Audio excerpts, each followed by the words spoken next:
Oke, assalamualaikum warahmatullahi wabarakatuh. Waalaikumsalam warahmatullahi wabarakatuh. Oke, sebelumnya kita perkenalan dulu ya, biar saling tahu. Baik. Perkenalkan, nama saya Muhammad Ananda Wahyuloh, NIM 185. Dan masnya? Saya Muhammad Dio, NIM 171. Dan saya Muhammad Mustafi Huda, NIM 177. Mahasiswa ya mas? Mahasiswa. Iya. Kalau boleh tahu gimana ya mas kabarnya untuk hari ini? Alhamdulillah. Sehat Alhamdulillah. walafiat. Tidak ada halangan suatu Kalau apapun. di kampus? Wah, apalagi yang di kampus ya Mas ya? Alhamdulillah. Alhamdulillah lancar, tertib, taat peraturan, nggak tahu bolos semuanya. Alhamdulillah ya mas. Iya. Ya. Jadi di sini saya mengundang mas-mas mahasiswa ini untuk membahas suatu fenomena yang sekarang sedang marak di sosial media, yang dimana banyak mahasiswa itu mencoba untuk hidup mewah, tetapi kurang dalam memahami perekonomian dirinya sendiri, bahkan hingga ke keluarganya. Itu bagaimana ya mas tanggapan mas-mas mahasiswa ini? Ya, kalau dari saya sih fenomena itu juga sering kita lihat baik di lingkungan sekitar maupun di masyarakat maupun di medsos ya. Iya. Itu kan juga banyak lah orang seumuran kita yang mungkin sepemandangan saya itu ekonomi mereka itu masih tergolong masih Belum tergolong stabil gitu. Tapi mereka itu tetap berusaha tampil mewah, misalnya dengan membeli barang-barang yang branded gitu, atau gadget terbaru walaupun penghasilannya terbatas. Bahkan ada yang hidupnya dibayar orang tua tetapi memaksakan dirinya untuk tampil mewah, tampil hedon. Iya, dan masalah ini tuh penting untuk kita bahas karena perilaku ya. Karena perilaku konsumtif seperti ini ternyata bisa memperparah kemiskinan, menambah beban utang, dan menghambat pembangunan ekonomi baik di tingkat keluarga atau masyarakat gitu mas, menurut saya. Jadi itu banyak ya mas mahasiswa yang belum berpenghasilan stabil, bahkan ada yang belum berpenghasilan sama sekali tapi Banyak sekali mas. memaksakan dirinya hidup mewah. Betul, banyak. Itu saya tuh pernah dapat asumsi kalau orang-orang seperti itu melakukan pinjol. Apakah itu benar mas? Pinjol. Pinjaman online. Ya mungkin bisa jadi juga. Soalnya juga tidak menutup kemungkinan juga kalau orang-orang seperti kita gitu, misal kita mau beli sesuatu lah, Ya. tapi kita itu seumuran kita itu biasanya punya sifat nggak sabaran. Betul sekali. Misalnya kita Masih labil gitu. iya, kita masih punya uang, misal masih bulan depan gitu, terus kita sekarang ngambil langkah untuk aku pinjol aja. Aku Itu duit juga- barang. Iya, itu juga banyak sih menurutku.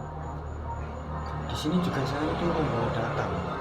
Kalau dari OJK sendiri itu nilai kredit macet pinjol dalam skala nasional itu bisa mencapai 1,73 triliun pada periode Juni 2023. Jika diteliti berdasarkan kelompok usia, itu rentan di usia produktif, di mana usia itu 19 tahun hingga 30 tahunan yang mencapai 763 miliar, atau bisa dirata-ratakan itu 44,14% lah dari total kredit macet Iya. pinjol nasional. Dan Maaf, Mas. gimana? Mau izin. Oh ya, silakan. Cil aja dulu. Dan penyebab utamanya itu yaitu mas, kayak mencoba untuk dirinya itu tampil mewah, yang seharusnya mahasiswa itu fokus belajar malah sibuk memikirkan pinjaman. Dan saya di sini berdiskusi untuk bagaimana tanggapan mas-mas para mahasiswa dengan fenomena tersebut. Kalau saya itu sih sangat buruk sih mas bagi mereka, iya nggak mas? Iya. Sangat buruk sekali. Dimana kegiatan tersebut dapat merusak masa depan mereka mas. Karena di usia muda saja mereka tuh berani melakukan aktivitas seperti itu, betul nggak mas? Apalagi kalau sudah usia tua, wah Hancur kacau hidupnya. ya, hancur itu. Rumah tangganya hancur bisa jadi. Bisa jadi. Ya soalnya kan kalau kayak gitu kan pasti yang kena imbasnya juga keluarga. Ya karena kalau banyak berita itu detolator kalau tidak dapat orangnya ya orang-orang terdekatnya. Iya. Betul sekali. Kalau Mas Dio sendiri bagaimana tanggapannya? Kalau saya sendiri sih tanggapannya kurang lebih sama sih. Kayak Mas Tafid ini, kegiatan seperti pinjam-meminjam online itu akan berdampak buruk juga untuk diri mereka masing-masing. Dimana yang seharusnya di usia yang seperti kita ini, kita seharusnya mulai menanamkan kayak pemikiran yang luas lah. Misal nanti kalau kita kayak gini, kedepannya kita bakal gimana, Risikonya apa? ya itu seharusnya kita sudah punya kepikiran kayak gitu. Soalnya kan kita juga bisa dikatakan kita ini sudah dewasa kan. Iya, karena syarat untuk pinjol kan juga harus menggunakan KTP. Iya. Dan masih bisa gitu loh. Kita di usia sekarang itu memperbanyak relasi untuk kedepannya kan supaya enak lah. Misal kita mau berbisnis dengan orang lain lah. Iya. Dikatakan kita mau bisnis sama orang lain itu kan jadi enak gitu loh. Iya, karena Kan lebih banyak enak. relasi. Iya, kan lebih enak gitu. Kita membangun bisnis kita sendiri, nanti kita hasilnya juga kita makan sendiri. Dan nanti kalau pinjol kan kita masih bingung nanti bayarnya gimana. Belum nanti ada bunganya sekian. Itu bisa jadi cari utang lagi Iya. nanti. akhirnya Nanti tutup lubang Ah. lagi, akhirnya tidak Betul. bisa keluar dalam lingkaran setan. Betul. Ngomong-ngomong, kan mas-masnya dari mahasiswa Universitas Islam ya mas. Iya. Mungkin ada satu hadis yang dapat menjadi solusinya. Kalau hadis itu ada sih sebenarnya. Iya. Kalau nggak salah itu di surat Al-Isra ya mas. Iya, Ayat, Al-Isra. ayat 27. Tapi kalau saya terus terang udah hafal. Mungkin masnya ada yang nggak? Ya, kalau nggak salah itu seperti punya itu seperti ini. Innal mubadziri nakanu ihwana syayatini wa kana syaitanu lirabbil kafuro. Artinya apa Yang ya? artinya sesungguhnya orang-orang yang pemboros itu adalah saudara-saudara setan, dan setan itu sangat ingkar kepada Tuhannya. Nah, dan ayat ini mengingatkan tentang bahaya pemborosan. Karena orang yang boros itu dianggap sebagai saudara setan, betul nggak? Benar-benar. Karena setan sendiri itu sosok yang selalu ingkar dan tidak mau bersyukur kepada Allah Subhanahu wa taala. Itu. Itu kalau dari perspektif Islam sendiri ya mas. Iya. Iya. Tapi bagaimana kalau orang-orang itu tidak menggubrisnya? Bisa dikatakan mahasiswa itu tidak kenal agamanya atau bahkan di kalangan sekitar lah. Ya kalau itu sih menurutku kayak yang saya bicarakan tadi di awal, itu tetap kembalinya ke kepribadian masing-masing juga.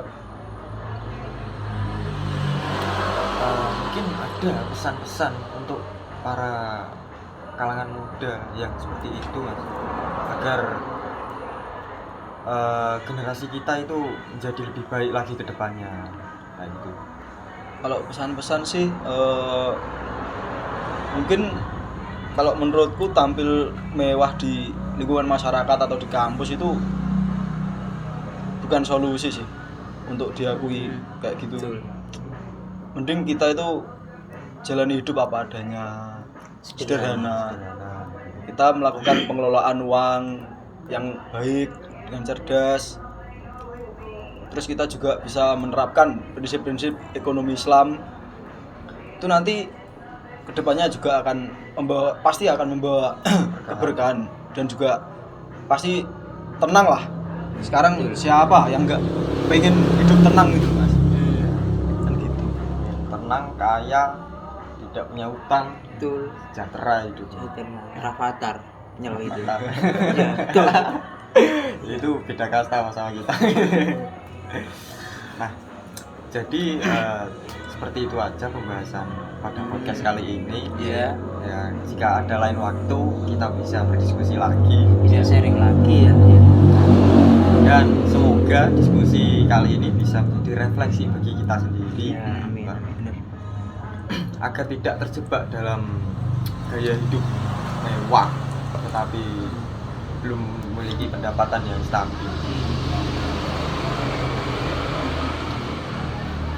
Dan di sini saya membuat podcast ini juga berterima kasih kepada dosen pengampu mata kuliah ini, kepada Pak Doni. Ya, terima kasih. Dan see you next to podcast. Ya, alhamdulillah. Wassalamualaikum warahmatullahi wabarakatuh. Wassalamualaikum warahmatullahi wabarakatuh.